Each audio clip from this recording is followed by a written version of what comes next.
Assalamualaikum warahmatullahi wabarakatuh. Selamat pagi dan salam sejahtera untuk kita semua. Sahabat Seluruh 10, hari ini Jumat 18 November 2022, Wakil Bupati Ketapang dan jajaran Pemda Kabupaten Ketapang melakukan Coffee Morning dalam rangka Hari Kesehatan Nasional ke-58 di halaman kantor Dinas Kesehatan Kabupaten Ketapang.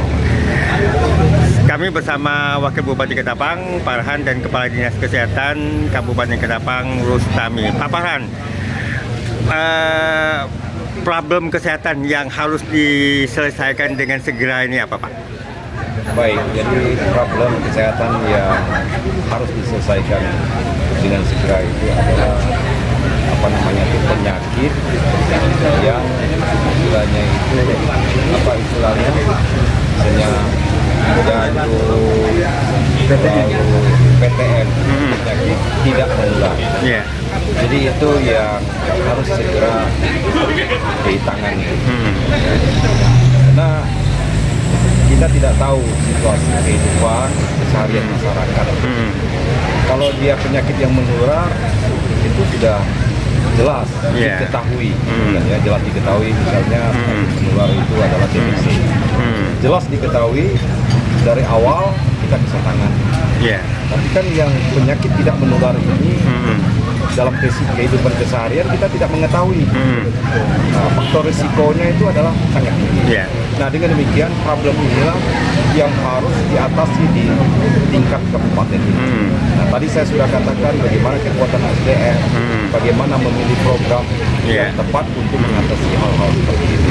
Nah, coba misalnya ada sakit ginjal, misalnya di darah, yang memerlukan waktu yang panjang ke Pontianak, biaya yang besar. Nah, ini harus kita tangani di daerah. Nah, jadi itu yang paling utama. Nah, setelah itu yang utama adalah bagaimana kita meningkatkan kualitas sumber daya manusia kesehatan. Jadi kualitas ini menjadi penting. Lalu juga bagaimana menyiapkan sarana prasarana kesehatan. Nah, khusus yang ketiga ini adalah perlu sinergisitas. Perlu sinergisitas antara unit kerja satu dengan unit kerja yang lain. Nah, jadi sarana prasarana misalnya kita sediakan ambulan yang bagus pun, yang banyak pun ketika ada puskesmasnya di Manis Mata, tapi ketika infrastruktur jalan kurang bagus, nah ini ada sinergisitas. Jadi seiring dengan penyediaan sarana prasarana di bidang kesehatan juga harus didukung oleh fasilitas jalan yang makin baik ya. Yang lain. Ketika kita menangani masalah penyakit malaria, demam berdarah dan sebagainya itu, demam berdarah terutama, tidak ada artinya ketika dinas kesehatan itu terus menangani kasus-kasus penyakit demam berdarah, tapi saluran tidak bagus, lingkungan tidak bagus dan sebagainya. Ini kan harus dikerjakan oleh unit-unit kerja yang lain. Yang saling berhubungan itu tadi. Penanganan masalah itu sinergisitas. Barangkali seperti itu.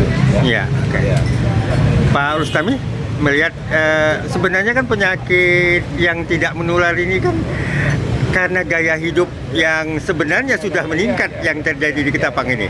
Nah, langkah untuk mendidik masyarakat untuk menyadari ini, seperti apa, Pak? Ya, memang kita harus memberikan sosialisasi ke masyarakat tentang gaya hidup sehat. Germas. Jadi itu memang harus kita selalu sampaikan. Juga kita melihat faktor-faktor risiko. Misalnya banyak makan lemak-lemak, kita kan itulah yang harus kita ingat. Sering makan buah, olahraga, itu yang penting. Maka kita di setiap puskesmas ada pos bindu, pos untuk pelayanan terpadu. Dia kenakan untuk tadi itu untuk PTM itu. Pak Farhan, tadi Direktur Rumah Sakit kan meminta dukungan agar Rumah Sakit Agus Salim Ketapang menjadi tipe B. Nah, seperti apa langkah yang akan dilakukan oleh Pemda Kabupaten Ketapang ini? Baik, terima kasih. Jadi saya sudah katakan dalam forum Coffee Morning, kalau soal dukungan tuh kita pasti mendukung. Karena kita tahu tujuannya adalah tujuan yang baik. Dan ini adalah strategi-strategi untuk masuk kepada tingkat yang paling prima. Nah, oleh karena itu saya kembalikan lagi kepada unit kerja yang meminta dukungan itu harus menyiapkan konsep-konsep program, data-data yang jelas untuk masuk kepada tuntunan kita. Iya. Nah, karena kita setuju lah, karena kita sebagai orang tua yang ini juga menjadi bagian pekerjaan kami, gitu kan. Oleh karena itu nanti kita akan mengatur strategi bagaimana melengkapi data, bagaimana kita menjelaskan kepada pihak-pihak atau stakeholder terkait yang berkompeten untuk menyetujui, katakanlah bahwa peningkatan rumah sakit dari tipe C ke B itu dapat terpenuhi. Kan tidak cukup kami mendukung, tapi misalnya mohon maaf rumah sakit ya kan minta tipe B, tapi tempat tidurnya masih 10 tempat tidur, begitu kan?